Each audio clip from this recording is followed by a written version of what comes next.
Namo tassa bhagavato arahato samma sambuddhassa.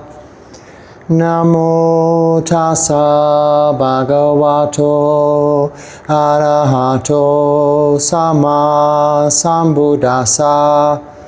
Namo tassa bhagavato arahato samma sambuddhassa. Buddhang dhammang sanghang namasami. Hello and welcome. I'll begin with reading the two questions I skipped yesterday, only because of time constraints. No questions get missed out. Any comments or questions you make that you wish to be heard will always be covered. If you have sent in a comment or a question some time ago that you haven't heard spoken about during these sessions, then perhaps just resubmit it. Maybe it's fallen through the gaps somewhere, but I hopefully cover everybody's inquiries. So beginning with this one, as I say, it's quite long, so I'll just read it as it's written. It begins, "Hello Bhante, I hope you can enlighten me, but I am confused about something.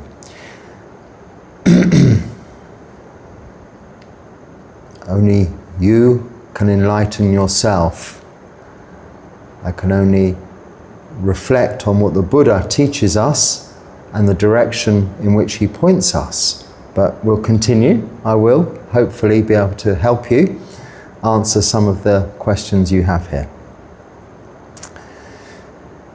I have often seen that temples, stroke living quarters in some of the UK Theravada monasteries are actually built with a lot of opulence.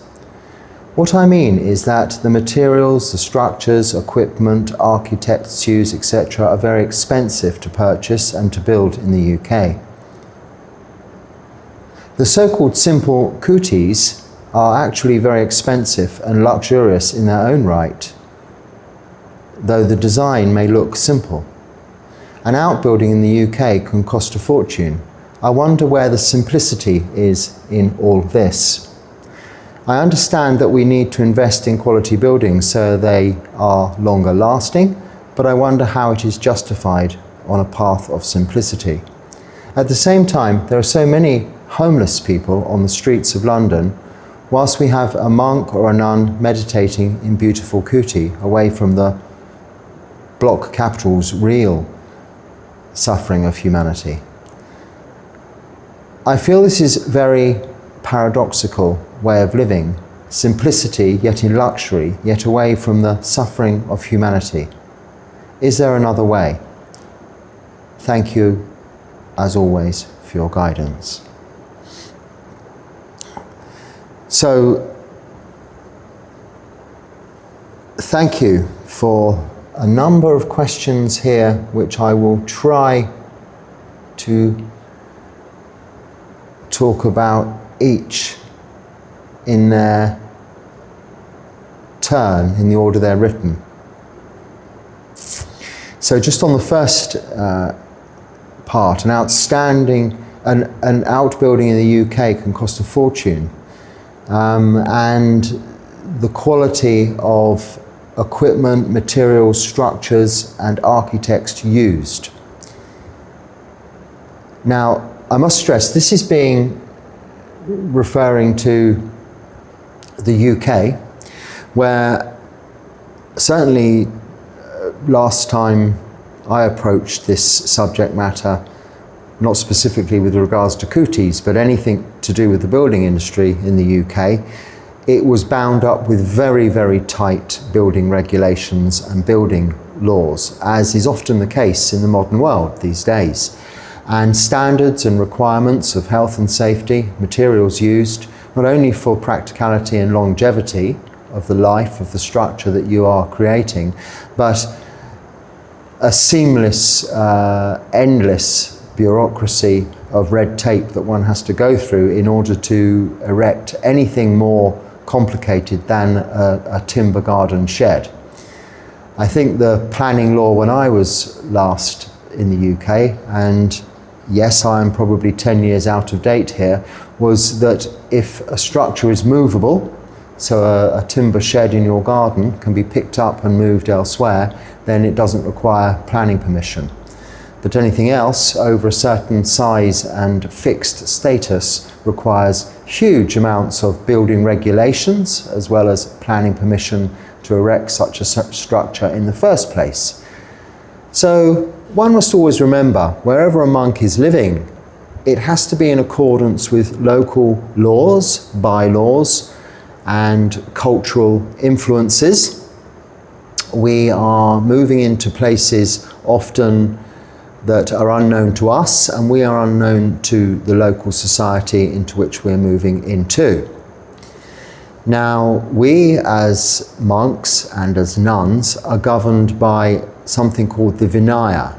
In fact, there is a whole section of the Tipitaka, the 3 Buddhist collections. Tipitaka means 3 baskets. So there are baskets, 3 in number, of books, which is our Buddhist scripture.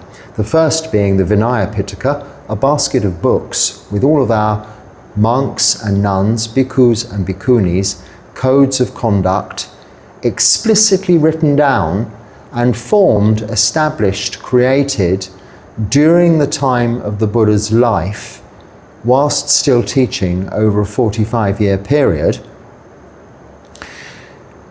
where problems were encountered, and in order to overcome those difficulties, various rules were created in order that the monastic Sangha at the time, 2,560 years ago, 70 years ago now, 2,570 years ago, could go about their activities, their practice, without disturbing people, without disturbing the environment, and to be more or less invisible wherever they moved, from A to B or within a society itself, wherever they were living. And during the time of the Buddha, these rules were adapted and changed as the Sangha learned by its mistakes. So when reading through the Vinaya, you can see that each and every one of the rules comes from a little story of something that happened. Now, this is much the way that laws and bylaws are created in countries and through governments, and also in organizations and companies, and how things are established and put in place and become fixed. But unlike organizations and governments and countries whose laws and bylaws continually are adapted and changed, the Vinaya Pitaka, the rules for bhikkhus and bhikkhunis, the code of conduct by which we live, has remained unchanged for 2,570 years. Over 2.5 millennia. That's a very long time. In fact, it is the only organization that has not changed its rules throughout history for such a long time. Countries, empires,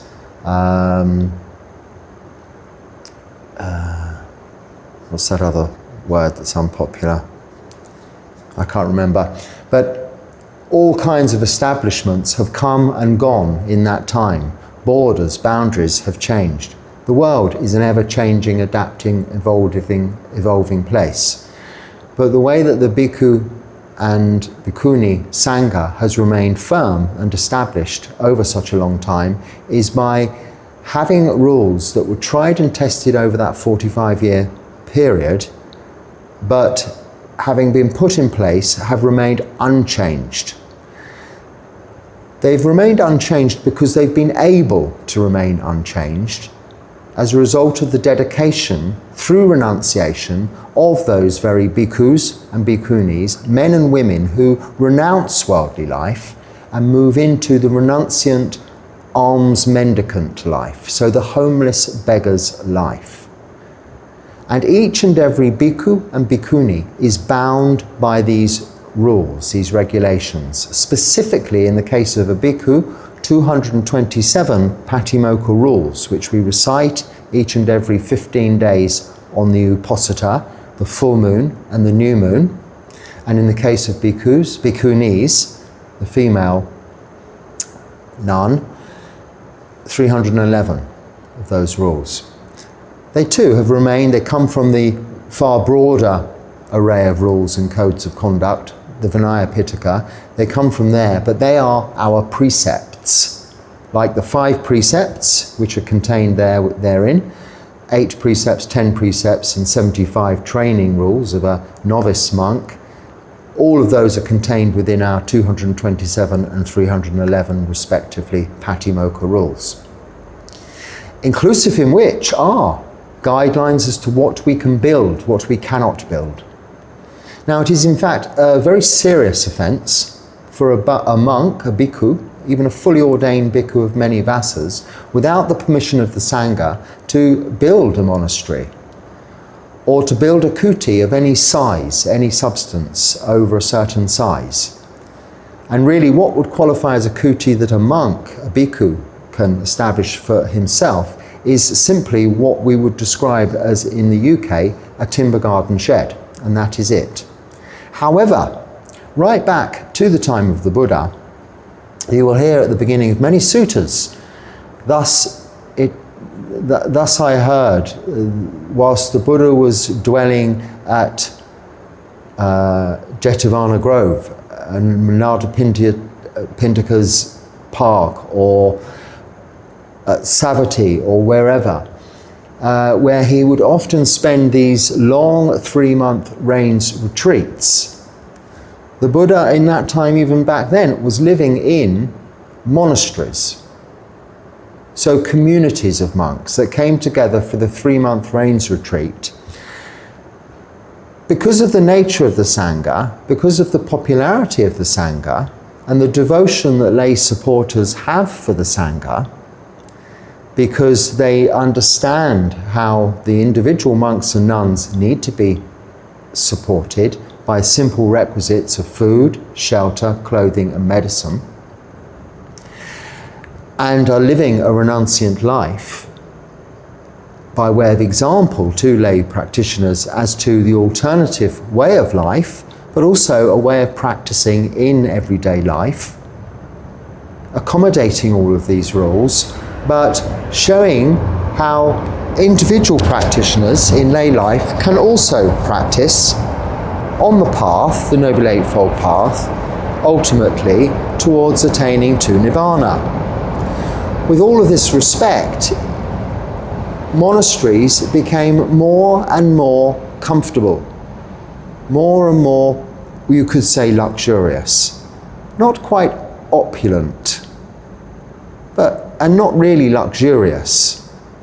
For instance, if you were giving it a rating on something like Booking.com or TripAdvisor, and it was a hotel, I think most monasteries these days outside of the UK, and maybe in, I don't know, the USA, I don't know for sure, I've never been there, but probably those places would fall far short of getting anything over and above 1 or 2 stars out of 5. But because of building regulations, local planning laws, there are certain things that have had to been put in place for those properties, those places to have been built in the first instance, to get permission, and then to be passed off through building regulators and building inspections to be able to be established and created. Now, in the time of the Buddha, what was happening is local landowners, kings, princes, chiefs, whatever they were called, would know that the Buddha was coming and then dedicate a plot of land and build something glorious for him and his Sangha to spend the rains retreat in. So this goes back as far as the time of the Buddha himself, and also at the time when these rules were being established. But then there comes this, not a division, but a difference, a choice. And I think the next comment, the one that I skipped, is all about choice, and possibly will have to be the talk for tomorrow, because I can see this going on for a little while, just on this subject. But the choice is, and it's quite evident even to this day, so many hundreds of thousands of years later, not hundreds of thousands, hundreds of years later, but actually thousands of years later, 2.5 millennia, you can see different monks in different places. And I'm referring specifically here to the Theravada tradition, which is an umbrella term for a number of sub-traditions, schools of practice, under the overall canopy of Theravada. Theravada means way of the elders. It's in a way of practice, a school of Buddhism that most closely resembles the Sangha in the time of the Buddha. So is very much adherent and reliant on the Vinaya Pitaka, the first of those 3 baskets, and the Sutta Pitaka. And not so much on commentaries that came much later. The third of those baskets, the Abhidharma, but yes, that is incorporated in different traditions under that Theravada canopy. But where there became a choice and an option is the Buddha made it very clear for bhikkhus and bhikkhunis. And this is all embedded within our rules and our regulations. That we can live, we can practice in a number of different places. We can live just in the open air, wandering as an ascetic monk, with our bare necessities, our requisites that we are allowed, and all that we are allowed, which is our 3 robes and a belt to keep them together, a needle and cotton to repair them when necessary, our bowl and a razor and something to strain water. It says a water filter, a water strainer. These days, I think a cup qualifies for that. They are our 8 requisites. Everything else we're reliant on lay people, lay supporters, the likes of yourselves who kindly support me to live here in this place.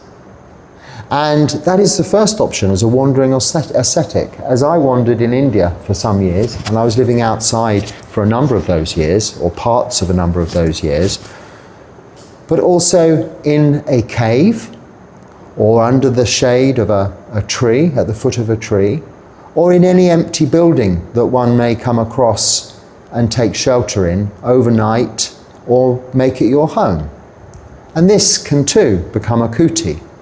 That is as it happened here for myself. An empty building was available and done up just to the bare necessities to make it habitable for me.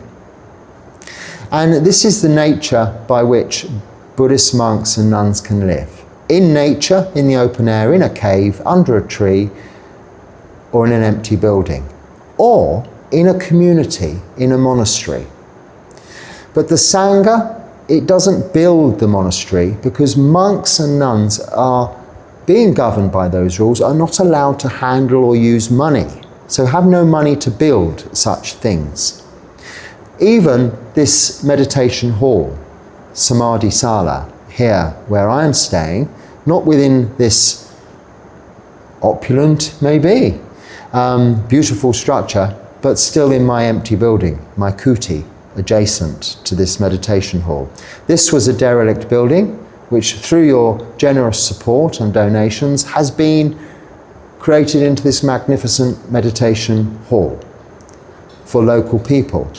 But this was all at the instigation and with the support of lay practitioners.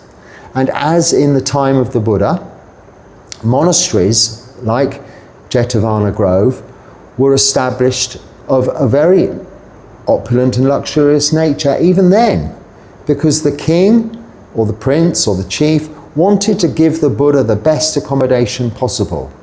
And during their rains retreats, they were also Sangha, benefiting from the best of food and other medicines, robes and requisites that were available.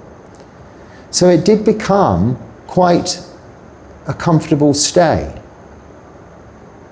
probably deserving of maybe 5 stars if one was really marking it in such a way.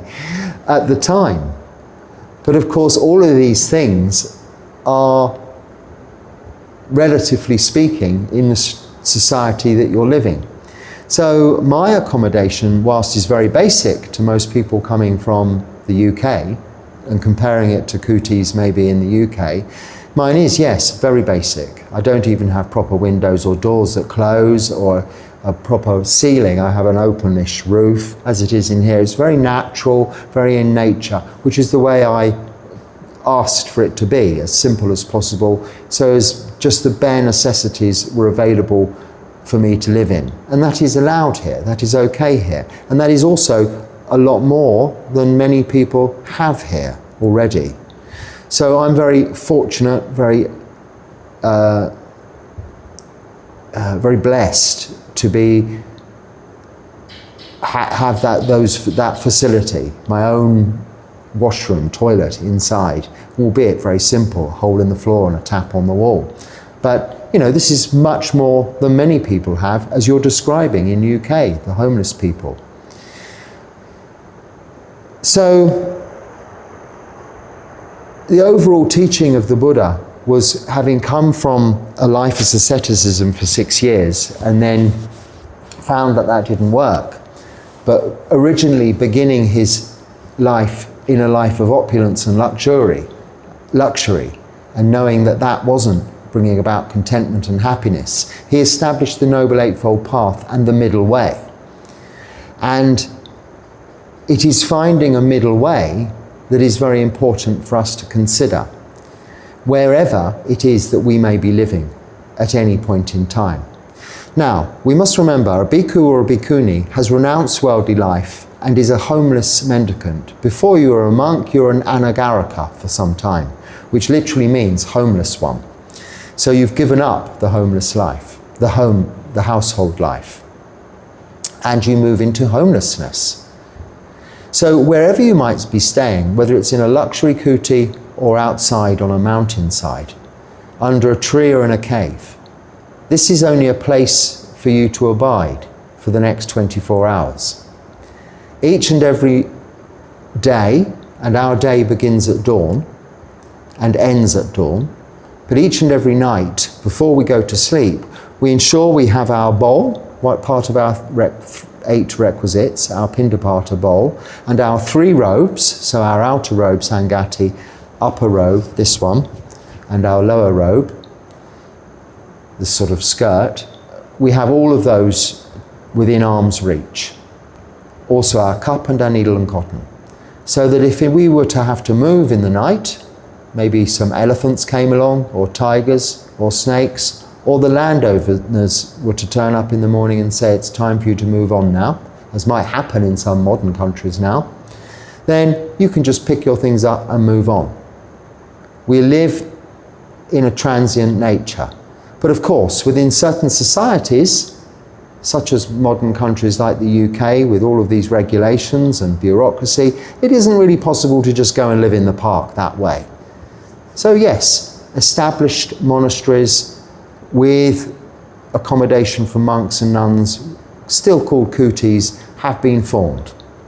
But what is going on within them is still that same practice. Alms mendicants who have renounced worldly life, they're not living in their kuti or their monastery. This is not my Buddha Rupa or my meditation hall.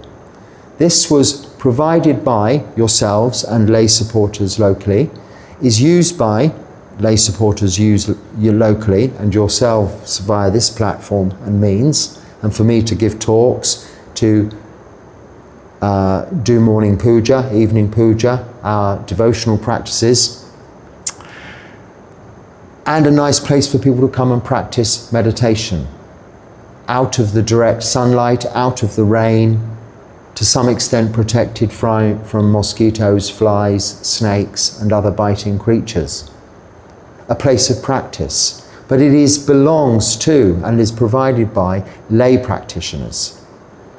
Now, as in the time of the Buddha, those accommodations, those monasteries, those kutis became quite luxurious, and the Buddha, in a particular sutta I heard recently, but I can't remember the name of, actually reflects upon this very subject, that he enjoys such luxurious by relative standards accommodation during some rains retreats.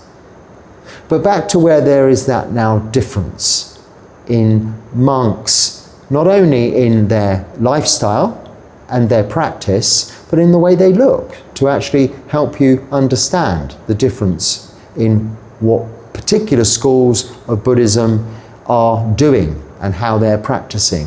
Now, this is a little bit of a generalization here, but you will see that there are monks dressed in brown robes and there are monks dressed in orange robes and various shades in between. The primary colours are a burgundy, an orange and a brown. Now, what happened is we have choice as bhikkhus and bhikkhunis to follow different paths, and we have different strengths and different tendencies. Now, in an ideal world, we would, if we have weaker areas, we would really work on those in order to develop over many lifetimes all of our 10 parami in an ideal world. So if we were not very studious and we preferred to just meditate because we find meditation something we enjoy and get on with, then we really should use this lifetime to concentrate on studying, to build up that skill. But we tend not to. We tend to focus on our strengths, because then collectively as a Sangha, by focusing on our strengths, we provide a more uniform example to lay practitioners overall. After all, the Sangha is not a sum of its individuals. It's a far greater example in its entirety. The Bhikkhu Sangha, the Bhikkhuni Sangha is just that. It isn't a bhikkhu, a bhikkhuni. When you offer to a bhikkhu, when you offer to a bhikkhuni, anything from food to robes to a dharma hall, a meditation hall, to a monastery, whatever it is, you're offering to the bhikkhuni Sangha or the bhikkhu Sangha. In fact, the Sangha holistically, which includes bhikkhus and bhikkhunis. Because we are living very separately, males, females, bhikkhus and bhikkhunis, it is considered as two separate things. If you offer a monastery to a bhikkhuni, it's no use to the bhikkhu Sangha, and vice versa. If you offer a monastery, a living place, a meditation hall maybe, but anything for living accommodation, a kuti to a bhikkhu, it's no use really to a bhikkhuni, because we live at some distance, some separation, apart. Part of renunciant life, part of the brahmacharya life, celibate life. We come together for some ceremonial functions, but that is all. We stay within our own genders.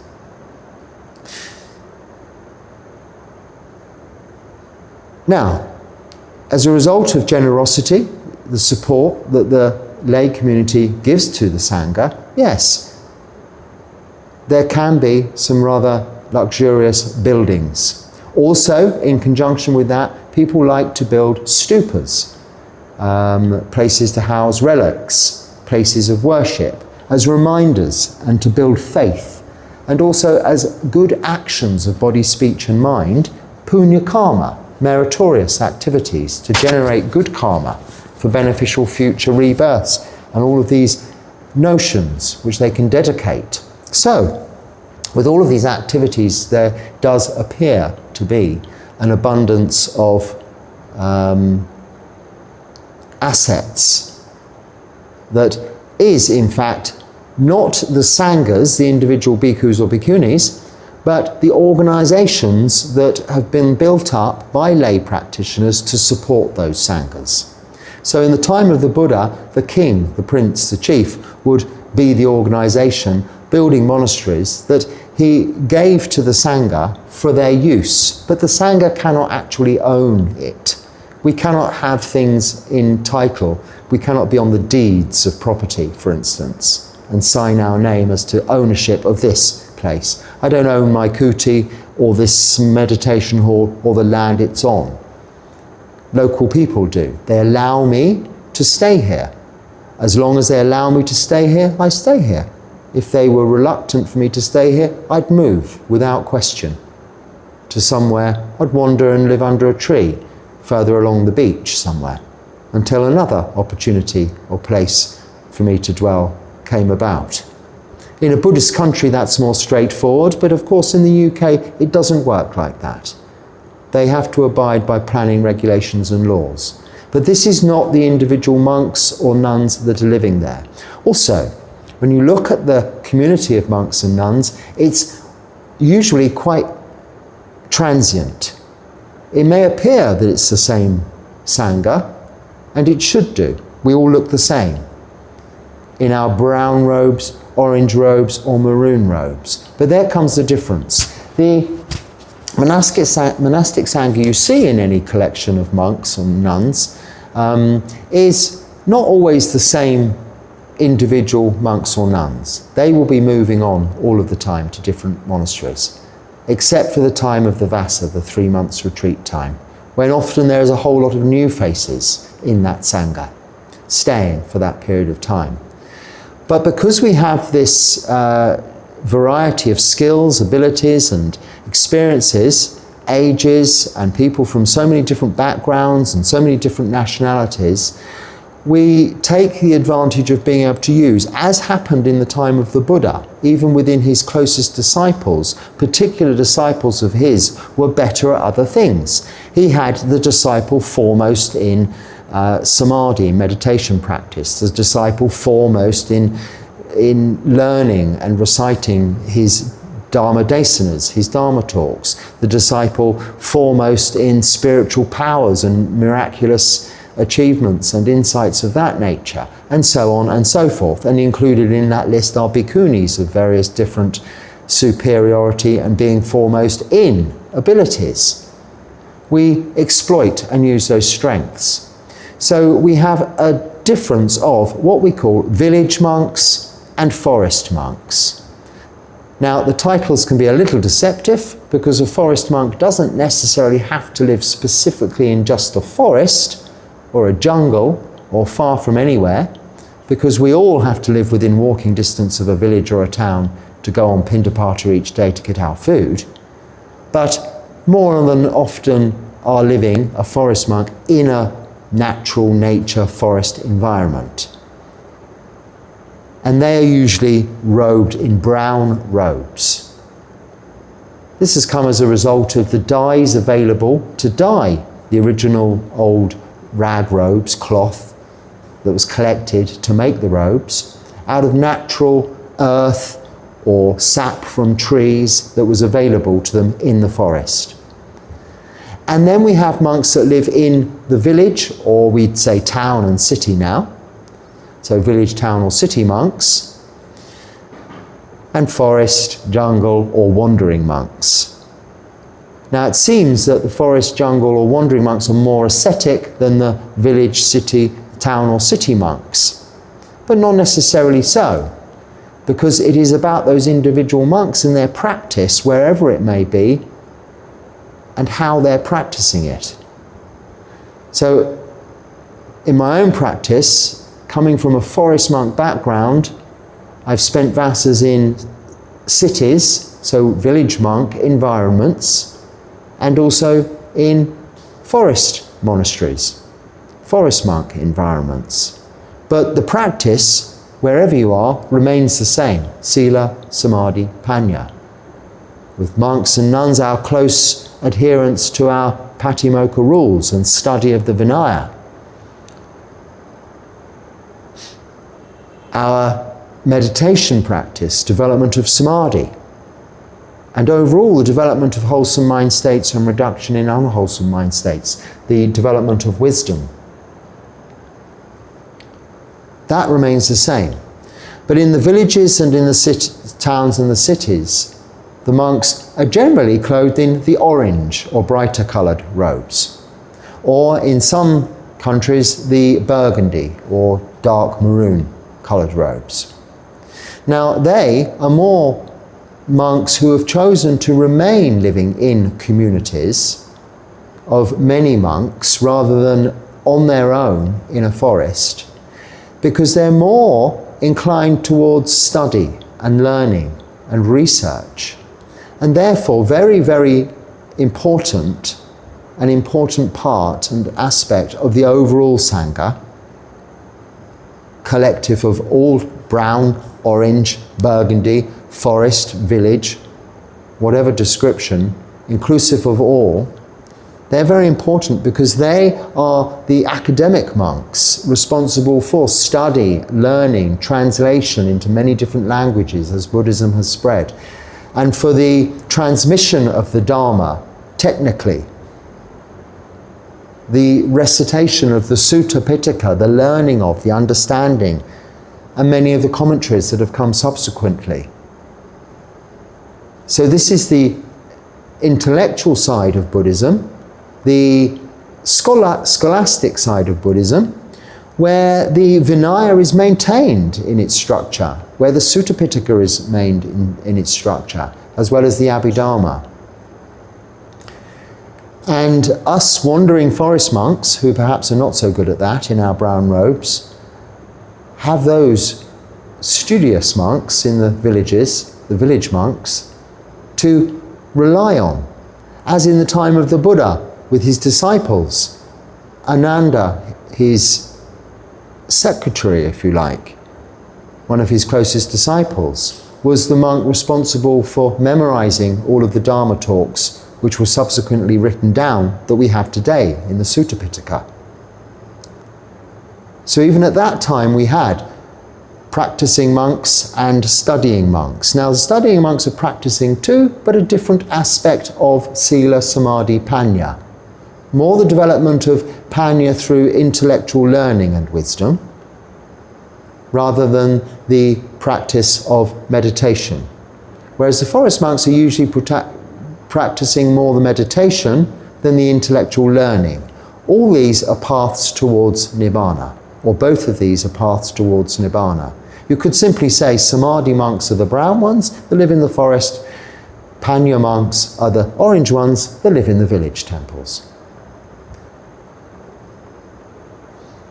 But we're all following the same Sila, the same precepts, the same Vinaya Pitaka. And we're all living in accordance with that. And if we are not, we're not monks.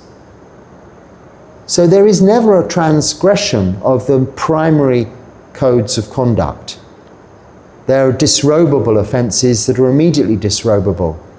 For instance, killing, murdering, stealing, sex, having sex, breaking the vow of celibacy, or claiming to attainments that one hasn't had, are immediately disrobable offences. And then the second degree of severity are things like building temples, building monasteries, building luxurious kutis, without, the codicil on that is without the Sangha's permission. But the reason that is in place is so that it isn't the actual monks or nuns that are building those kutis.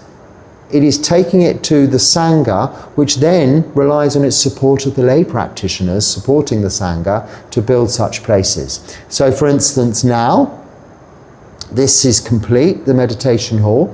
The next really phase of, it's not a development, but what is needed here is an outside washroom, a toilet really. But more importantly, this kuti where I stay and this meditation hall, which is now being planted with many lovely indigenous local trees to replace what's been damaged whilst the work was going on here, to make it become invisible into the jungle again and not have a footprint, because we want to integrate into society.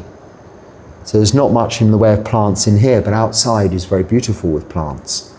But they'll need watering during the dry season, which is coming up and is a large part of the year. So we need our own independent water supply here. So with your support, we're going to build a little structure with a water tank on the top and a well to pump the water up. And whilst doing that, incorporate within it a little washroom and toilet, so that when visitors come, they don't have to be embarrassed and asked to use my toilet in the kuti, and me have to make sure that everything's, appropriately organised so that facilities are available for different visitors. It will be just much more straightforward and relaxed. You can come and meditate for a long time, use the wash facilities, the toilet, whatever. Even really comfortably just sort of put your head down and maybe meditate over the night without any difficulty, we have our own water supply and facilities. Now that's by no means luxurious, it's very much the bare necessities. But even so, it's still not mine, it's nothing to do with me. Or even the organisation, the non-profit organisation that supports me, that manages such, creations, not really creations, but manages in projects. It is only there as by way of a means, a conduit between lay supporters abroad and lay supporters here, in order that all these activities and projects can be completed. Still nothing to do with me. I may point people in the right direction as to what we're allowed and not allowed and how things should be by way of Vinaya. Now, in all of these monasteries you're referring to in the UK, they are all specifically built within the structure and regulations of not only the local building regulations and planning authorities, but the Vinaya also, which is almost just as strict, but does, strangely enough, fall within the parameters of local planning laws. Or I should say, because the Vinaya is much older than local planning laws do fall more or less within the parameters of the Vinaya rules. So in that way, it's quite balanced. So yes, you do see something that's expensive and luxurious, and then moving on to it, I wonder where the simplicity is. The simplicity is in the practice, and the simplicity is in there is a choice. So outside of the Vasa period, and once a bhikkhu has been under the preceptorship of their preceptor, the monk they took dependence on when they were ordained, after 5 years, that monk, that nun, can go off wandering and practicing alone. Or they can choose to stay in community, in a monastery. I chose to wander and go it alone, because community life, education, study, that's not for me. But living in nature, living in the wild, very simply, and just meditating, that's really my tendency. It doesn't mean I don't enjoy learning the words of the Buddha from the suttas and reading the suttas, but I don't study the suttas. I read them like storybooks. I don't treat them like manuals of instruction. I treat them like fables, fairy tales, or stories as an example the Buddha set for the way we can live. And as he lived in those monasteries for certain times, and also went wandering and lived in the forests with his Sangha, travelling from place to place, the ascetic life of a forest monk, he had the benefit of both worlds. And we too, all monks and nuns, have the benefit and choice, but tend to fall into a category, which is how this has come about, of this, not division, but difference of forest monks, brown ones, and village monks, orange ones. So I see many orange monks as I go on Pindapata, busy. They'll be going to the market and getting food with their kapyas, with their lay supporters, to go back to the monastery where it's all cooked by lay supporters, kapyas, or anagarikas, or even Norris monks, prepared for them to eat maybe breakfast and maybe lunch. This is the choice, because they're running educational establishments, they're places of study, they have libraries. They also give wonderful Dharma talks, which are recited often from the suttas, through their ability and their learning, to lay practitioners, for lay followers of Buddhism, whom wish to practice. They also take care of all of the devotional sides of Buddhism and practices. Whether it's in Thailand, it's often that relates to funerals and things like that. In some countries, it may be even aspects of other worldly life, even marriage, but usually more birth and death. Buddhism usually relates to birth and death rather than marriage. So there are many ceremonies given in Buddhist countries to do with birth, naming, then not christening, but a coming of age, and going to the monastery for the first time, educational structures that are put in place by these wonderful institutions we call village monasteries, run by village monks, the orange ones. But then outside of that, there are forest monasteries where there are simple wooden huts where it's allowed, in forests. But unfortunately, you can't in the UK just go and build a shed in a forest and live in it. You can for a short while, but soon you will become the focus of local authorities who will come and move you on. It's the way of the world, unfortunately. We've got a population in the world now of I don't know how many billions. Is it probably something towards 9 billion, isn't it, or something like that?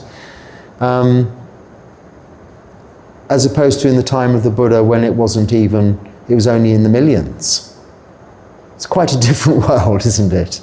But the structure of the practice and our code of conduct has remained the same, whether it's 9 billion or 2.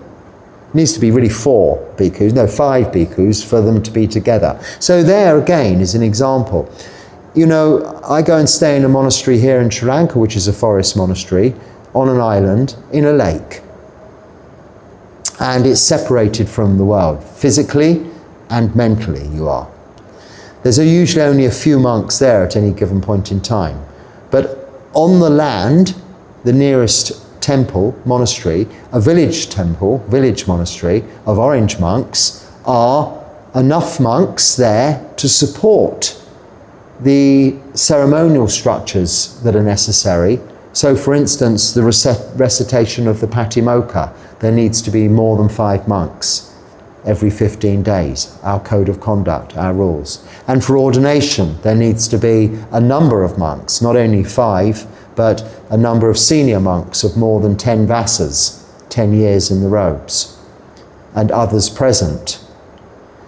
So for that purposes, the forest monks are reliant on the village monks. And the village monks also like to come and stay on occasions with the forest monks for their own retreats and maybe for a vassa or 2. So we live in harmony together. You can probably hear beginning up the chanting nearby of the village monks as they're waking.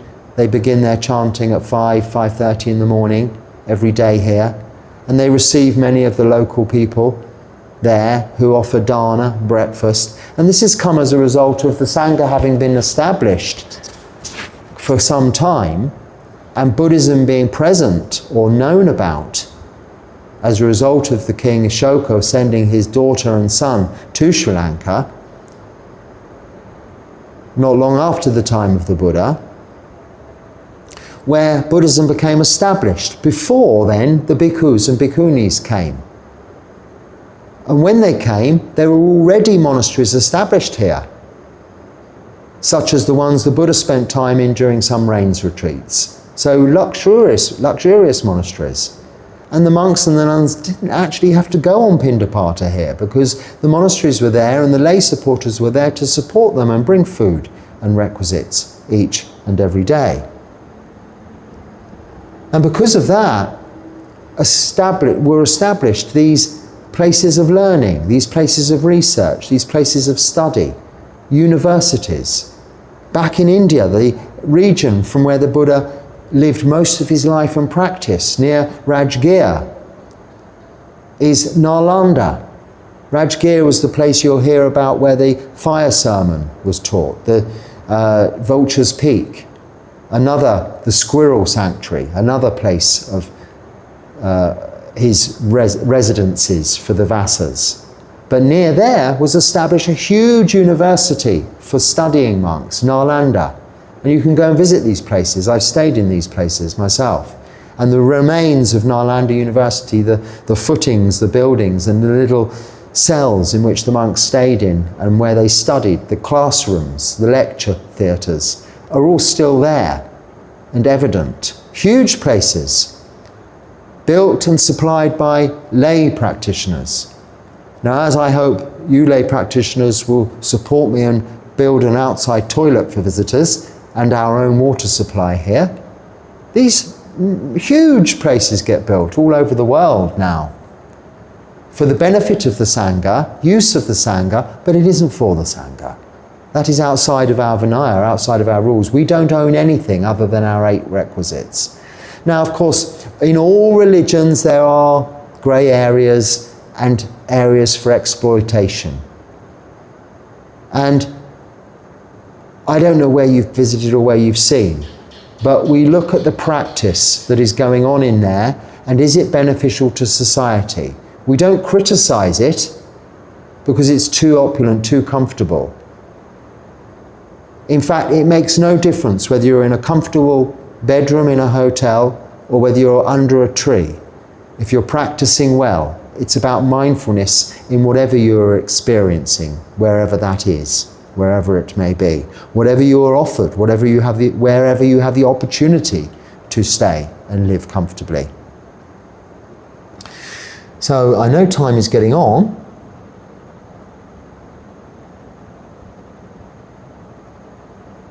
So this is, I think, answering the rest of the comments, like how is that justified? But now with regards to other people suffering who are homeless and aren't afforded the comfort of such places. Now, of course, there is always suffering. There are always people worse off than ourselves in the world. I do remember, there's a Christian story in the Bible with Jesus, whom was having his feet anointed by Mary, one of the Marys, with expensive oil. And Judas, who then later went on to betray him, was very upset by this because there are the poor, meek and needy everywhere, whom couldn't afford such luxuries. But even Jesus, whom learned a lot from Buddhism, he came 500 years later, remember, and would have heard and known all about Buddhism. It was impossible for him to have not done, being as to where he was living and travelling and moving around in Persia is very close to what is now called Afghanistan, and very physically in the realms and regions in which the Buddha's Sangha was going out in all directions, north, east, west and south, to teach the Dharma. It's impossible that Jesus hadn't come across the teachings of the Buddha, whom also and taught, and where Jesus learned this from, that there will always be suffering. But what the Buddha teaches us is how each individual can identify, us as individuals, the cause of our own suffering, and then eradicate that suffering by following the path leading to the end of suffering, the Noble Eightfold Path. So we enable others, teach others how to come out of their own suffering. Now, monks and nuns need places to live in order to be able to do that, set an example.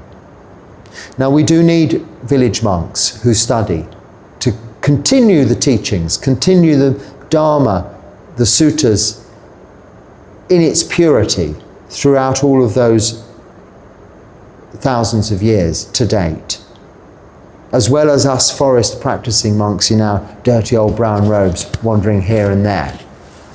But each and every day when we go on Pindapata, we are in touch with those homeless on the street. I here are in touch with those homeless on the street.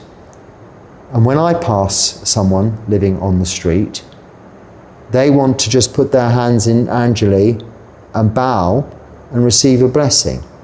But whatever's in my bowl, I take out of my bowl and give them some food. And not necessarily directly in the same way, the Sanghas in countries where they're not able to go on Pindapata for whatever reasons, or just not doing something out of tradition like that, they also give the support spiritually and often materially to organisations that help, other charitable organisations that help the homeless. We cannot physically open the doors to all that are homeless to come and live, because the monks and nuns themselves would have nowhere to live and practice, as home people in their own households also don't do that. But where we can help without detriment to ourselves or others, we do as much as we can to help. But we have to look after ourselves before we can look after others. Now, it does appear that yes, the forest monks living in a simple kuti in the jungle with very little by way of support do appear to be helping themselves less than those living in village monasteries, communities and temples. But I hope I've explained why that is, why there is that difference.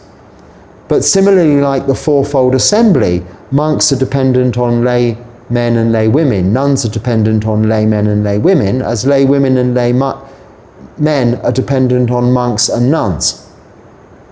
The fourfold assembly. Also, village monks are dependent on forest monks. Forest monks are dependent on village monks. We need them for the study. We need them for the ceremonies. We need them for ordinations. We need them for patimokkha, our recitation of our rules. And other vasa, going into the vasa. If we need to borrow a monk to make up a quorum of 5, we borrow them from a village monastery.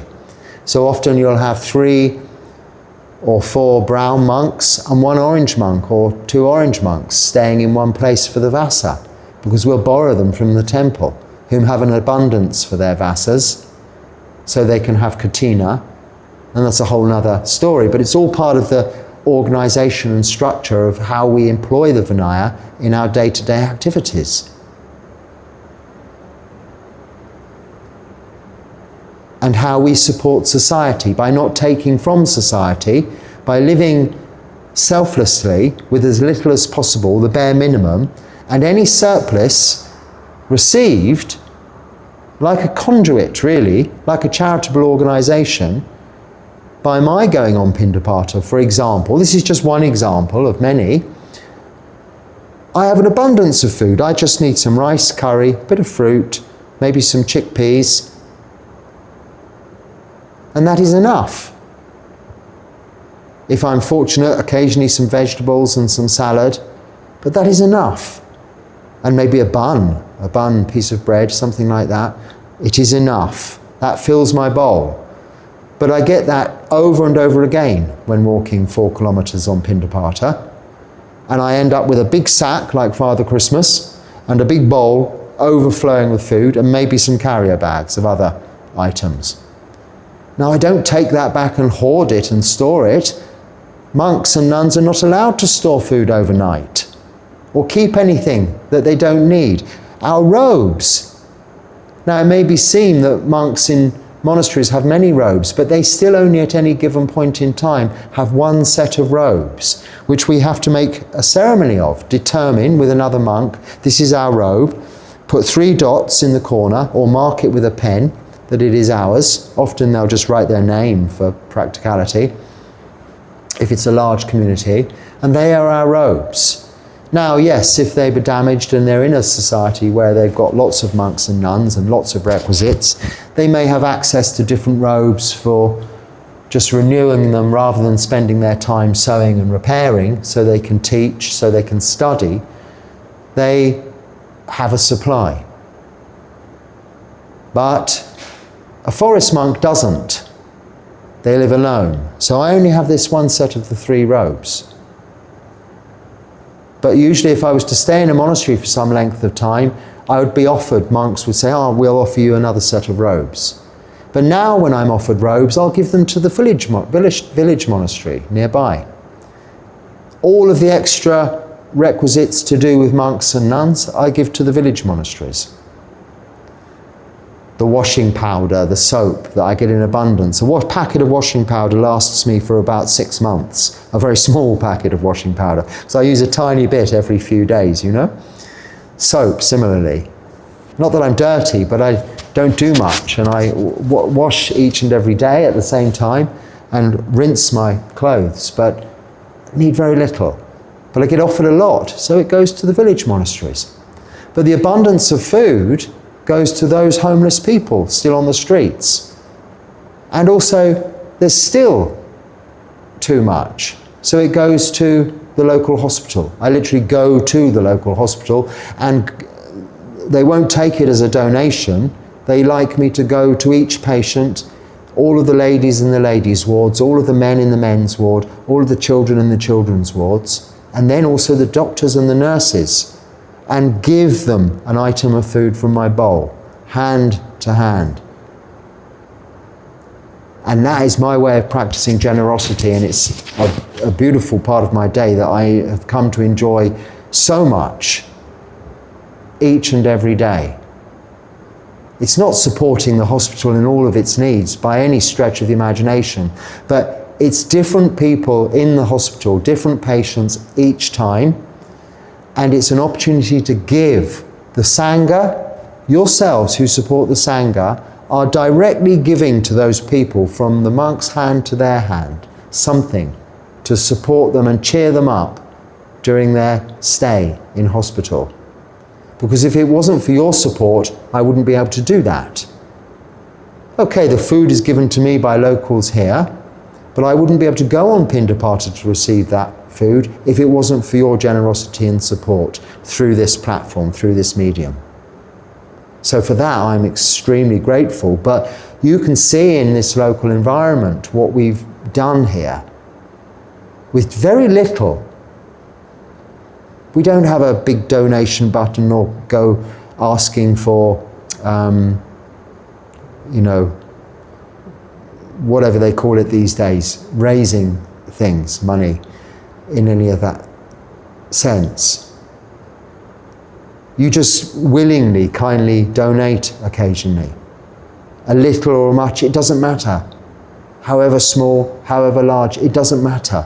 It's just the giving that counts. Because then that creates an environment for a monk, a forest monk here, amongst village monks nearby, to practice.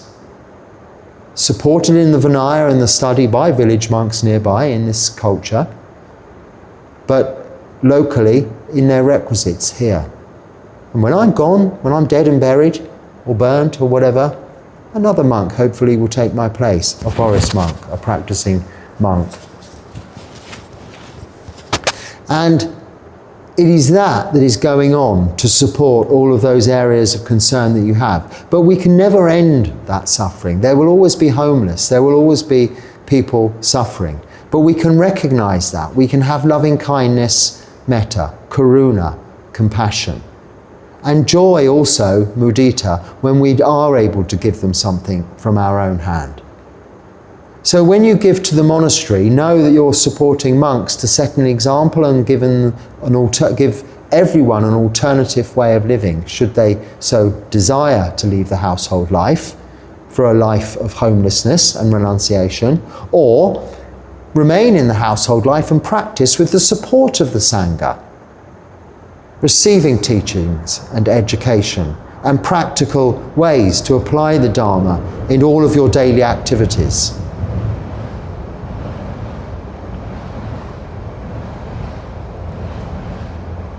So I hope that's answered all of the points, and thank you for the useful question or questions that have given me hopefully an opportunity to explain some of the differences in appearance of Sanghas, albeit underlying those external appearances there is always sila at the heart, whether you're burgundy, orange or brown, whether you've got a very bald head or a head with quite a bit of hair on it. It's never more than 2 fingers long. That's the Vinaya rule for our haircuts. We don't have to have them shiny. Can be up to 2 fingers long. But it never is. We shave it every 15 days in the Theravada tradition, generally speaking. Well, the forest tradition of the Theravada tradition. But the Vinaya monks know better. The study monks know exactly the rules. And they can help us, they can support us forest monks. And we help them by giving them the opportunities of retreat from time to time. So I hope I've clarified that, and hopefully if there are any more questions that come a result of anything that I've said, you can please put them in the comments and we can expand upon it in future. And the other question I skipped yesterday, I'll move on to tomorrow. That, I think, is about choice, and is a very choice subject for Dharma. So I hope there's something useful for you there today. If not, just let it go, put it aside. Until next time, be happy and stay well. Ewam. Ewam is a Pali word. It means, so it is. That's an Irish expression. So it is. But ewam is, so it is, as it is, thus. Thus it was taught, is really meaning. Thus it was taught to us by the Buddha and his disciples. It's not my words, it's us relaying them to each other. Ewam. Sukhi hotu.